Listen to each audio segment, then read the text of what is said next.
என் பேர் அனிதா. நான் ஆவடியிலேருந்து வரேன். எனக்கு இந்த கிறிஸ்மஸ் நியூ இயர் டைம்லலாம் வந்து என் கழுத்து வந்து ரொம்ப வீங்கி இருந்தது. என்னால் வந்து மூச்சு கூட விடவே முடியாது, படிக்கட்டு ஏற முடியாது, காலேஜில் கிளாஸ் கூட எடுக்க முடியாது. நான் அப்புறம் டாக்டர்கிட்ட போகும்போது அவங்க சொன்னாங்க, நீங்கள் ஸ்கேன் எடுத்துகிட்டு வாங்கன்னு சொன்னாங்க. ஸ்கேன் இடத்துல வந்து என் த்ரோட்டில் வந்து ஒரு கட்டி இருந்தது. ஸோ அந்த கட்டி வந்து எனக்கு ரொம்ப பயமாகவே இருந்தது. சரி, அப்போ அந்த ஸ்கேனில் வந்து எஃப்என்எஸ்சி டெஸ்ட் எடுங்கன்னு சொல்லியிருந்தது. சரி, அந்த எஃப்என்எஸ்சி டெஸ்ட் வந்து எதுக்கு சொல்கிறாங்கன்னு சொல்லிட்டு நான் கூகுள் சர்ச் பண்ணி பார்க்கும்போதும் அது வந்து கேன்சரஸ் நோடுன்னு போட்டிருந்தது. எனக்கு அதை கூகுள் சர்ச் பண்ணி பார்த்ததுல எனக்கு ரொம்ப பயம் வேறு வந்துடுச்சு. இன்னும் நாளைக்கு வேறு எஃப்என்எஸ்சி டெஸ்ட் எடுக்க போகிறோம், கேன்சரஸ்ன்னு வேறு போட்டிருக்கு கூகுள் சர்ச்சில்ன்னு சொல்லிட்டு, சரி மார்னிங் எங்கள் மம்மி வந்து எப்போவுமே ஸ்டீஃபன் அங்கிளோட மார்னிங் ப்ராமிஸ் வேர்ட்ஸை பார்ப்பாங்க.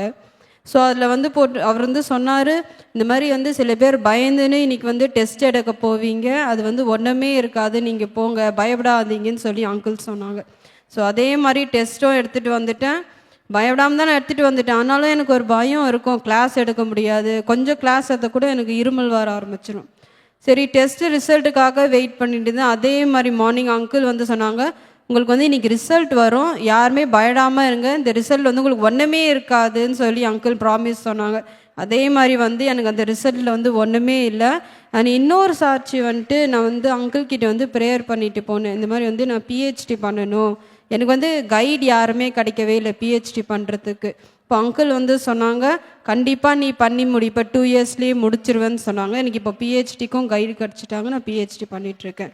Price to the Lord. Hallelujah. கர்த்தருடைய பரிசுநாமத்துக்கு ஸ்தோத்திரம். என்னையும் சாட்சியாக நிறுத்தின என் தேவனுக்கு கோடான கோடி நன்றி.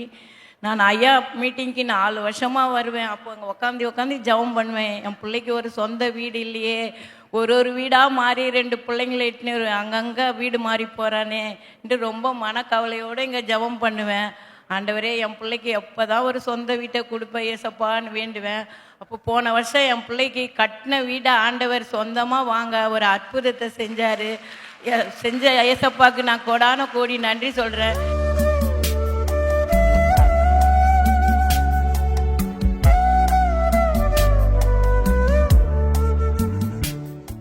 கிறிஸ்துவுக்குள் மிகவும் பிரியமான எனதருமை சகோதர சகோதரிகளை, நம்மை சிருஷ்டித்தவரும் நம்மை உண்டாக்கினவரும் நம்மை ஒருபோதும் மறந்து போகாதவரும் ஆகிய இயேசு கிறிஸ்துவின் இணையற்ற நாமத்தினாலே உங்கள் எல்லாரையும் வாழ்த்தி ஆசீர்வதிக்கிறேன். அல்லேலூயா. எல்லாரும் சந்தோஷமா இருக்கீங்களா? இந்த நாளிலும் ஆண்டவருடைய பாதப்படியிலே அமர்ந்து என் பிள்ளைகளுக்கு நீர் சொல்லுகிற நற்செய்தி என்ன வார்த்தை சொல்லி என் பிள்ளைகளை நீர் ஆசீர்வதிக்க சுத்தம் வைத்திருக்கிறேன். அப்பொழுது ஆண்டவர் சொன்ன காரியம், என் பிள்ளைகளுக்கு நீ சொல்ல வேண்டிய நல்ல செய்தி என்னன்னா, இன்னிலிருந்து நீங்களும் உங்கள் பிள்ளைகளும் நல்லா இருப்பீங்களா? ஹல்லேலூயா. அப்படி ஒரு வசனம் வேதாகமத்தில் இருக்கிறதா என்று பார்த்தீர்களே ஆனால், உபாகமத்தின் புஸ்தகம் 5ஆம் அதிகாரம் 29வது வசனத்தை எடுத்து வாசிப்போம். அவர்களும் அவர்கள் பிள்ளைகளும் என்றென்றைக்கும் நன்றாயிருக்கும்படி அவர்கள் என்னாலும் எனக்கு பயந்து என் கற்பனைகளை எல்லாம் கைக்கொள்வதற்கு ஏற்ற இருதயம் அவர்களுக்கு இருந்தால் நலமாயிருக்கும். நீங்களும் உங்கள் பிள்ளைகளும் இன்று முதல் என்றென்றைக்கும் நன்றாயிருக்கும்படி என்னாலும் ஆண்டவருக்கு பயந்து ஆண்டவருடைய கற்பனைகளின்படி வாழுகிற இருதயம் இருந்தா உங்க குடும்பம் நல்லா வாழுன்னு ஆண்டவர் சொல்லுகிறார். எல்லாம் நல்லபடியா நடக்குன்னு ஆண்டவர் சொல்லுகிறார். இன்னைக்கு குடும்பத்தில் நல்லபடியா நடக்க வேண்டிய நிறைய நல்ல காரியங்கள் தடைபட்டு கொண்டே இருக்கிறது. குடும்பத்தில் நடத்தப்பட வேண்டிய நல்ல விசேஷங்கள் எல்லாம் இன்றைக்கு கேள்விக்குறியா இருக்கிற காலகட்டம். வருடங்களும் வயதுகளும் உருண்டோடி கொண்டிருக்கிறது பிள்ளைகளுக்கு. ஆனால் காலாகாலத்திலே பிள்ளைகளுடைய வாழ்க்கை கட்டப்பட வேண்டும், காலாகாலத்திலே பிள்ளைகளுடைய வாழ்க்கை துளிர்க்க வேண்டும், காலாகாலத்திலே பிள்ளைகளுடைய வாழ்க்கையிலே நடக்க வேண்டிய எல்லா சுப காரியங்களும் சுப நிகழ்ச்சிகளும் நடக்க வேண்டும். அவை எல்லாம் இன்றைக்கு தள்ளி போய் கொண்டிருக்கிற சூழ்நிலையிலே இவற்றுக்கு காரணம் என்னவென்று புரியாமல் இருக்கிற நேரத்தில் ஆண்டவர் இன்றைக்கு உங்களை பார்த்து சொல்லுகிறார், நீங்களும் உங்க பிள்ளைகளும் நல்லா இருக்கணும்னா உங்க குடும்பம் தெய்வத்திற்கு பயப்படுகிற குடும்பமாக இருக்க வேண்டும். அல்லேலூயா. கர்த்தருக்கு பயப்படுகிற குடும்பங்களுக்கு, தெய்வத்திற்கு பயப்படுகிற குடும்பங்களுக்கு ஆண்டவர் என்னென்ன ஆசீர்வாதங்களை வைத்திருக்கிறார். முதலாவது, தெய்வத்திற்கு பயப்படுகிற குடும்பங்கள் ஐஸ்வர்யமுள்ள குடும்பங்களாக திகழும் என்று கர்த்தர் சொல்லுகிறார். சங்கீதம் 112 1 முதல் 3 வரை உள்ள வசனங்கள் இப்படியாய் சொல்லுகிறது. வாசிப்போம்.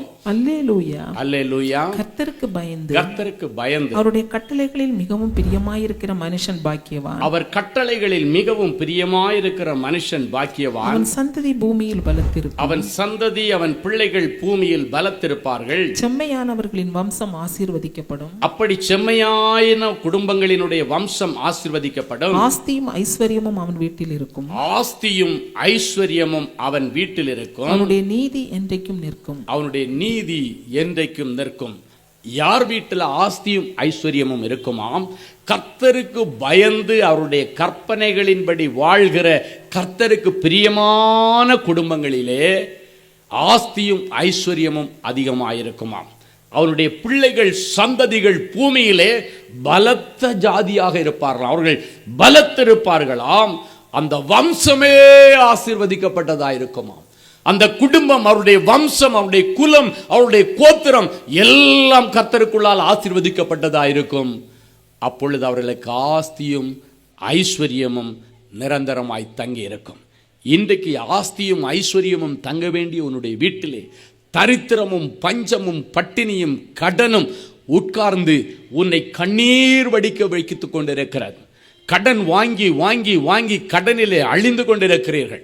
சம்பாதிக்கிற அத்தனை பணத்தையும் வட்டி என்கிற பெயரிலே முழுமையாக கட்டி தீர்த்து விட்டு ஒவ்வொரு நாளும் கடனுக்கு மேல கடனை வாங்கி ஒரு கடனை அடைக்க இன்னொரு இடத்துல இருந்து கடனை வாங்கி, அந்த கடனை அடைக்க இன்னொரு இடத்துல இருந்து கடன் வாங்கி, இப்படியாக கடன் வாங்கி தரித்திரத்தின் உச்சக்கட்டத்தில் இருக்கிற உங்கள் குடும்பங்களை ஆண்டவர் இன்றைக்கு ஆஸ்தியும் ஐஸ்வர்யமும் உள்ள குடும்பமாக ஆண்டவர் மாற்ற விரும்புகிறேன் என்று சொல்லுகிறார். ஹல்லேலூயா. அதுக்கு நம்மிடத்தில் இந்த புதிய வருஷத்தில் சில மாற்றங்கள், உங்கள் ஃபினான்ஷியல் ஸ்டேட்டஸ் மாறணும்னா உங்களுடைய குடும்பங்களில் சில மாற்றங்களை கர்த்தர் எதிர்பார்க்கிறார். உங்கள் குடும்பம் ஆண்டவருக்கு பயப்படுகிற, தெய்வத்திற்கு பயப்படுகிற குடும்பமாக இருக்க வேண்டும். மனசாட்சிக்கு பயந்து சில காரியங்களை செய்கிற குடும்பங்களாக இருக்க வேண்டும். மனசாட்சி இல்லாத குடும்பமாக ஒரு நாளும் இருக்கக்கூடாது.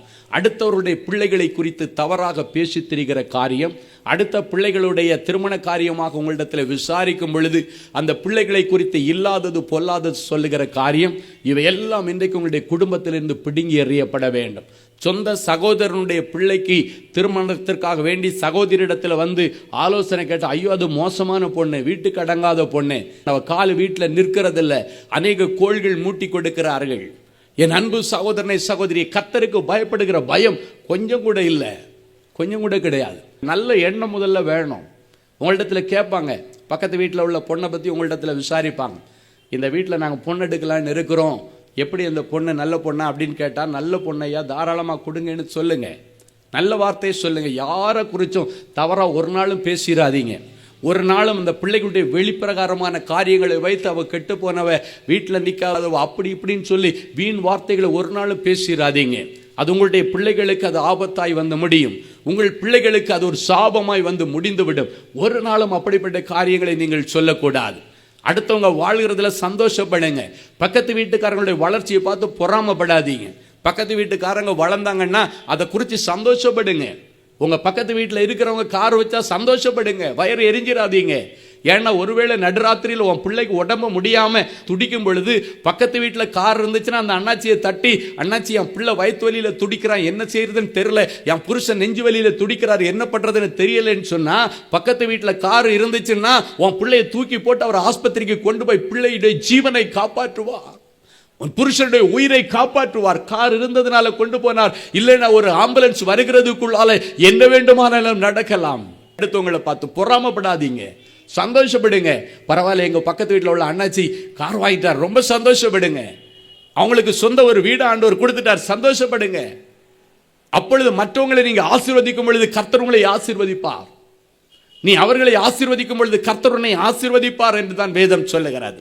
ஒரு நாளும் அடுத்தவர்களை சபிக்காதிருங்கள், அடுத்தவருடைய வளர்ச்சியில ஒரு நாளும் பொறாமை கொள்ளாதிருங்கள். அப்படி இருக்கும் பொழுது உங்களுடைய ஆஸ்தியும் ஐஸ்வர்யம் உங்களிடத்தில் சேர முடியாது.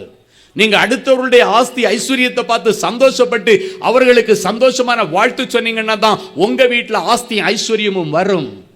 அடுத்தவர்களை பார்த்து பொறாமப்பட எரிச்சல் பட்டீங்கன்னா உங்க வீட்டில் ஆஸ்தி வராது, தரித்திரம் தான் கிடக்கும். தரித்திரம் உன் வீட்டு வாசற்படியிலே படுத்து கிடக்கும். இன்றைக்கு ஒருவர் கூட தரித்திரத்தில் படுத்து கிடக்க வேண்டும் என்று ஆண்டவர் விரும்பவில்லை. ஒவ்வொருவருடைய வீட்டிலும் ஆஸ்தியும் ஐஸ்வர்யமும் நிரம்பின வீடுகளாக ஆண்டவர் மாற்றும்படி இன்றைக்கு உங்களுடைய குடும்பத்தில் ஒரே ஒரு காரியத்தை செய்ய சொல்லுகிறார். இதுவரைக்கும் என்னென்ன காரியங்களிலே இறுகின மனதோடு கூட இருந்தீங்களோ உங்களுடைய எல்லா இறுக்கங்களிலிருந்து வெளியே வாருங்க. கல்லான இருதயத்தை எடுத்துப்பட்டு நவமான புதிய இருதயமாக உங்களுடைய இருதயத்தை ஆண்டவர் மாற்ற ஒப்புக்கொடுங்க. உங்களுடைய சிந்தை கிறிஸ்து இயேசுவின் சிந்தையாய் மாற ஒப்புக்கொடுங்க. திருக்கும் கேடும் நிறைந்த உங்களுடைய இருதயத்திற்கு பதிலாக நல்ல இருதயம் உள்ள இருதயத்தை ஆண்டவரிடத்தில் கேளுங்க. அதிலிருந்து ஜீவ ஊற்று புறப்படும் என்று வேதம் சொல்லுகிறது. இருதயத்திலிருந்து ஒரு நாளும் கெட்ட காரியங்களோ கெட்ட வார்த்தைகளோ கெட்ட எண்ணங்களோ புறப்படக்கூடாது. ஜீவ நீரூற்று புறப்பட வேண்டிய இடம்தான் இந்த இருதயம். எனவே எல்லா விதமான காவலோடும் உன் இருதயத்தை காத்துக் கொள்ளும்படி கர்த்தர் சொல்லுகிறார். அப்பொழுது ஜீவ ஊற்று அதிலிருந்து புறப்படுமா. அநேகரை வாழ வைக்கிற உயிருள்ள ஊற்று, சாகடிக்கிற ஊற்று அல்ல, அடுத்தவர்களை கொலை செய்கிற ஊற்று அல்ல, அடுத்தவருடைய இருதயத்தை காயப்படுத்துகிற ஊற்று அல்ல, வாழ வைக்கிற ஜீவ ஊற்று. ஜீவன் என்னாலே லைஃப்னு அர்த்தம். அடுத்தவங்களுக்கு லைஃபை கொடுக்கிற ஊற்று, அடுத்தவருடைய லைஃபை கொடுக்கிற ஊற்று. என் அன்பு சகோதரனே சகோதரியே, இந்த நாள் ஆண்டவர் முதலாவது உங்களுடைய வீட்டை ஆஸ்தியும் ஐஸ்வர்யம் உள்ள வீடாக மாற்ற விரும்புகிறார். அதற்காக நீங்கள் கையிட்டு செய்கிற எல்லா காரியங்களையும் ஆண்டவர் வாய்க்க செய்வார். கர்த்தருக்கு பயப்படுகிற மனுஷன் மேல என்னென்ன ஆசீர்வாதங்கள் உண்டோ அத்தனையும் ஆண்டவர் உங்களுக்கு கொடுக்க விரும்புகிறார். கர்த்தருக்கு பயந்து அவர் வழிகளிலே நடக்கிறவன் எவனோ அவன் கைகளின் பிரயாசத்தை அவன் சாப்பிடுவான். இன்றைக்கு உன்னுடைய கைகளின் பிரயாசத்தை நீ சாப்பிட முடியல. உன் கைகளின் பிரயாசம் அநேக மருத்துவர்களுக்கு போகிறது, அநேக மெக்கானிக் ஷெட்டுக்கு போகிறது, அநேக நஷ்டம் என்கிற பெயர்ல போகிறது, அநேகம் வட்டி என்கிற பெயர்ல போகிறது. வீட்டில் இல்லாத கடனே கிடையாது. வீட்டில் உள்ள ஒவ்வொரு பொருள்களும் கடனில் இருக்கிறது. ஒரு ஃப்ரிட்ஜ் வாங்கினா கடன்ல இருக்கிறது, வாஷிங் மிஷின் வாங்கினா கடன்ல இருக்கிறது, கார் வாங்கினா கடன்ல இருக்கிறது, வீடு கடன்ல இருக்கிறது, நகைகள் கடனில் இருக்கிறது. ஆஸ்தியும் ஐஸ்வர்யம் தங்குவதற்கு பதிலாக எல்லாம் இன்றைக்கு வெளியிடத்திலே பைனான்ஸ்களிடத்திலே தங்கி கொண்டிருக்கிறது. வீட்டில் தங்க வேண்டிய ஐஸ்வர்யங்கள், வீட்டில் தங்க வேண்டிய பணங்கள், உன் உழைப்பின் பலன் எல்லாம் வந்து அநேக முசுக்கட்டை பூச்சிகளும் பச்சை புழுக்களும் அவை எல்லாவற்றையும் முன்னிடத்திலிருந்து பட்சித்துக் கொண்டிருக்கிறது. இன்றைக்கு அவை எல்லாவற்றுக்கும் ஆண்டவர் ஒரு முடிவை கொண்டு வந்து உன் வீட்டில் நீ கைகளின் பிரயாசத்தை நீ சாப்பிடணும். உன் ஆகாரத்தை இனி அந்நிய புத்திரன் புசிப்பதில்லை. ஹல்லேலூயா. ஏசாயா 62:8 படியாய் சொல்லுகிறது, வாசிப்போம். இனி நான் உன் தானியத்தை உன் சத்துருக்களுக்கு ஆகாரமாக கொடேன், உன் பிரயாசத்தினால் ஆகிய உன் திராட்சை ரசத்தை அந்நிய புத்திரர் குடிப்பதில்லை என்று கர்த்தர் தமது வலது கரத்தின் மேலும் தமது வல்லமையுள்ள புயத்தின் மேலும் ஆணையிட்டு சொல்லுகிறார். இன்றைக்கு ஒருவேளை நீங்க கடினப்பட்டு உழைச்ச பணங்களை யாரோ ஒருத்தர் நம்பி மோசம் போக்கும்படி யாரோ ஒருத்தரிடத்துல வட்டிக்கு ஆசைப்பட்டு கொடுத்துருக்கலாம். அவர் மொத்தமாக சுருட்டிட்டு ஊரை விட்டே ஓடி இருக்கலாம். இன்னைக்கு அவர் எந்த ஊரில் இருந்தாலும் ராத்திரி அவரை ஆண்டவர் தூங்க விட மாட்டார். ஹல்லேலூயா. ஆமாம், அந்த பணத்தை தேடி கண்டுபிடிச்சு உங்ககிட்ட கொடுக்கத்தக்கதாக ஆண்டவர் இன்னைக்கு ராத்திரி அவனை தூங்க விடுவதில்லை. இன்னைக்கு இரவோடு இரவாக உங்க குடும்பங்க நல்லா இருக்கணுன்றதுக்காக ஆண்டவர் அநேக முயற்சிகளை இன்றைக்கு இரவோடு இரவாக எடுக்கிறார். அவன் எந்த ஊரில் ஓடி போயிருந்தாலும் சரி, ஆண்டவர் இன்னைக்கு அவனை சந்திச்சு உன்னுடைய பணத்தை உங்ககிட்ட கொண்டு வந்து ஒப்படைச்சிட்டு அடுத்த வேலை பார்க்க சொல்லுவார். ஹல்லேலூயா. உன் நகையை வாங்கிட்டு ஓடுனவங்க, நம்பி கொடுத்தவங்க, இல்லைன்னா பிள்ளைகளுக்கு வேலைக்காக கொடுத்த பணங்களை வாங்கிட்டு வேலை கொடுக்காதவங்க, இனிமேல் பணம் கொடுத்து யாரும் வேலைக்கு வாங்கக்கூடாது. வேலை பணம் கொடுத்து வாங்குறீங்கன்னா அது ஆண்டவர் கொடுக்கிற வேலை இல்லை. ஆண்டவர் இலவசமாய் கொடுக்கிறவர். இலவசமாய் பெற்றதை இலவசமாய் கொடுக்க சொன்னவர் நம்முடைய ஆண்டவர். யாரும் பணத்தை கொடுத்து தகுதியுள்ளவர்களுக்கான வேலையை நீங்க வாங்கி அதன் நிமித்தம் உங்க குடும்பத்தில் சாபத்துக்கு ஆளாகிறாதீங்க. எத்தனையோ பேர் அரசாங்க வேலையில் இருக்கிறாங்க, ஆனா நித்தமும் கடன் வாங்குற அத்தனை பணங்களும் வட்டி வட்டி வட்டி வட்டின்னு கொடுத்து கொடுத்து கொஞ்சம் கூட அவருடைய வாழ்க்கையில முன்னேற முடியாத நிலைமையில இருக்கிறார்கள். ஒரு நாளும் ஆண்டவருடைய பிள்ளைகள் பணம் கொடுத்து வேலை வாங்குறதோ லஞ்சம் கொடுத்து ஒரு காரியத்தை சாதிச்சு அந்த காலத்திற்கு முன்னாக உனக்கு சொந்தமில்லாமல் இன்னொருவனுக்கு சொந்தமாக வேண்டியதை நீ அபகரித்து கொண்டால், அது வேலையா இருந்தாலும் சரி, ஏதோ ஒரு ஆர்டரா இருந்தாலும் சரி, ஏதோ ஒரு டெண்டரா இருந்தாலும் சரி, அதன் நிமித்தம் ஆஸ்தியும் ஐஸ்வர்யமும் வீட்டில் இருப்பதற்கு பதிலாக சாபமும் வீட்டு பாசப்படியிலே படுத்திருக்கும். தரித்திரம் உன் வீட்டு வாசற்படியிலே படுத்திருக்கும். ஆண்டவர் விரும்பாத ஒன்று, தகாதது ஒன்று, பணம் கொடுத்து வாங்கக்கூடியது ஒன்று, அடுத்தவர்களுடையதை லஞ்சம் கொடுத்து வாங்கக்கூடியது ஒன்று நம் குடும்பத்திற்கு வரக்கூடாது. என் அன்பு சகோதரனை சகோதரியே, இந்த நாட்களுக்கு பிறகு உன் ஆகாரத்தை அந்நிய புத்திரனுக்கு கொடேன் அப்படின்னா, அந்நிய புத்திரண்டத்துல எதெல்லாம் போய் சிக்கிட்டு கிடக்கோ எல்லாத்தையும் ஆண்டவர் இன்னைக்கு வரவழைச்சு கொடுத்துருவார். ஹல்லேலூயா. அன்பான ஆண்டவரே, உங்களுக்கு நன்றி செலுத்துறப்பா.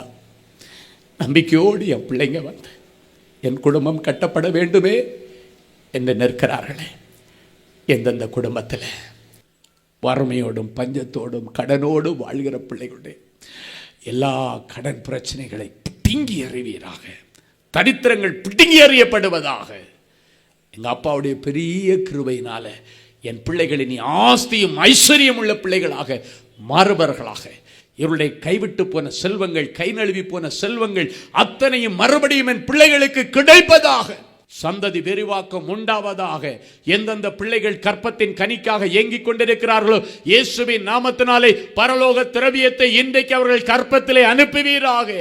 சந்தோஷமான பிள்ளை தாய்ச்சியாக்கி மகிழ்ச்சியாய் வீட்டில் குடியிருக்க பண்ணுவீராக. என் பிள்ளைகளுடைய கற்பத்தில் இருக்கிற எல்லா பலவீனங்கள் பிடுங்கி எறியப்படட்டும். தடைபட்டிருக்கிற திருமணங்கள் நடக்கட்டும். பிரிந்து போன குடும்பங்கள் இணையட்டும். இளவயதின் விதவைகள் வாழ்வார்களாக. வாழ்விழந்து கிடக்கிற பிள்ளைகளுக்கு வாழ்க்கையை கொடுப்பீராக. இனி அவர்கள் வாழ்க்கை படுவார்களாக. கர்த்தருடைய கரம் அதை செய்து முடிக்கிறதற்காக உமக்கு நன்றி. எந்தெந்த பிள்ளைகள் கிருபையை போக்கடித்தார்களோ, கிருபையின் வரங்களை இழந்தார்களோ, அத்தனை பேருக்கும் மறுபடியும் இழந்து போன வரங்களை மறுபடியும் தருவீராக. வல்லமையோடு வரங்களோடு ஒரு கூட்ட ஆத்துமாக்களை ஆதாயம் பண்ணுகிற கிருபையை இவர்களுக்கு நீ தருவீராக. இவர்கள் நோவாவுடைய குடும்பம் கிருபையால் பொதிந்து பாதுகாக்கப்பட்டது போல அழிவிலிருந்து இவர்கள் ஒவ்வொருடைய குடும்பமும் பாதுகாக்கப்படுவதாக. விபத்திலிருந்து பாதுகாக்கப்படுவார்களாக. இயற்கையின் சீற்றங்களிலிருந்து பாதுகாக்கப்படுவார்களாக. என் பிள்ளைகளும் குடும்பமும் இனி நோவாவின் குடும்பத்தை போல பாதுகாக்கப்படுவார்களாக. கிருபை இவர்கள் ஒவ்வொருடைய குடும்பத்திலும் இருக்கட்டும். அதன் நிமித்தருடைய குடும்பம் இயேசு என்கிற பேழைக்குள்ளால பொதிந்து கொள்ளப்படட்டும். கர்த்தருடைய நாமம் பலத்த துருகம், நீதிமான் அதிலே ஓடி சுகமாய் ஒளிந்து தங்கியிருப்பான் என்று சொன்னீரே. இவருடைய குடும்பம் இயேசு என்கிற பேழைக்குள்ளே சுகமாய் தங்கி இருக்கட்டும். இவர்கள் ஒவ்வொருடைய குடும்பமும் ஆரோக்கியம் நிறைந்த குடும்பமாக மாற்றித்தாரும். ஒவ்வொருடைய சிரசிலே இப்பொழுது நம்முடைய கிருபையின் கரம் வைக்கப்படுவதாக. சுகமளிக்கிற கரம் வைக்கப்படுவதாக. அது எப்பேற்பட்ட மரணத்திற்கு ஏதுவான வியாதியா இருந்தாலும் இயேசுவின் நாமத்தினாலே இப்பொழுதே மறைந்து போவதாக. இவர்கள் சட்டைகளின் கீழ், சரீரத்தில் உள்ள ஒவ்வொரு உறுப்புகளுக்கு கீழ் ஆரோக்கியம் தங்கி இருப்பதாக. மறுபடியும் புறப்பட்டு கொளுத்த கண்டை போல வளருவார்களாக. வீட்டில் வியாதியோடு படுத்து கிடக்கிற ஒவ்வொருவரையும் கர்த்தர் தொட்டு தெய்வீக சுகத்தை தார். இயேசுவின் மூலம் பிதாவே, ஆமென். அன்பு தேவனுடைய பிள்ளைகளே, இந்நிகழ்ச்சியின் மூலம் நீங்கள் பெற்றுக்கொண்ட ஆசீர்வாதங்களையும் உங்கள் ஜெப விண்ணப்பங்களையும் அனுப்ப வேண்டிய முகவரி: தேவனின் அன்பு ஊழியங்கள், எண் 340B பார் 1A 3B1 Vinayak avenue, OMR road, Okkiyam, Thoraipakkam, Chennai 600097. இது இந்தியன் ஆயில் பெட்ரோல் பங்க் எதிரில் அமைந்துள்ளது மற்றும் காக்னிசன்ட் டெக்னாலஜி சொல்யூஷன்ஸ் அருகிலும் அமைந்துள்ளது. மின்னஞ்சல் prayer@godsloveministries.co.in.